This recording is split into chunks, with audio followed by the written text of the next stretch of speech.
আসসালামু আলাইকুম সবাইকে। ঝটপট নাস্তাটা করে নিব। নাস্তার জন্য একটু আলু ভাজি করছি আজকে।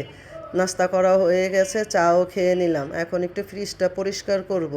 এখানে কুসুম গরম পানির মধ্যে ডিটারজেন্ট আর লেবুর রস দিয়ে দিছি। এইভাবে ফ্রিজ পরিষ্কার করলে ফ্রিজটা একটু ফ্রেশ লাগে। তো অনেক গন্ধ থাকে তো ফ্রিজের মধ্যে, এর জন্য এইভাবে আমি পরিষ্কার করি সব সময়। তো ডিপটা তেমনভাবে আজকে পরিষ্কার করিনি, ডিপের মধ্যে অনেক ঝামেলা। এই তো রান্নাও বসিয়ে দিলাম। এখানে হাতে মাখিয়ে পোয়া মাছ রান্না করব। সব কিছু দিয়ে একসাথে মেখে নিলাম, পোয়া মাছটা দিয়েও আলতোভাবে মাখলাম। তো পানি দিয়ে দিলাম পরিমাণ মতন, রান্নাটা আমার হয়ে গেছে। সাথে একটু চচ্চড়ি ডাল রান্না করেছি। কাপড়গুলো ভিজিয়ে দিলাম, বুয়া আসলো কাপড় ধুয়ে দিল, বেলকনিতে কাপড় নেড়ে দিলাম। রান্নাঘরের কাজটা সেরে গোসল করে নামাজ পড়ে খাওয়া দাওয়া করে নিলাম। বোম্বাই মরিচগুলো ওদিন বাজার থেকে আনছিলাম, এখন দেখি পচে গেছে। তো এই তো যতটুকুই ভালো ছিল অতটুকু দিয়েই খাওয়া দাওয়া করে নিলাম। পোয়া মাছ আমার অনেক পছন্দের মাছ। তো এইভাবে আমি রান্না করি মাঝে মাঝে, আমি নিজে একাই খাই।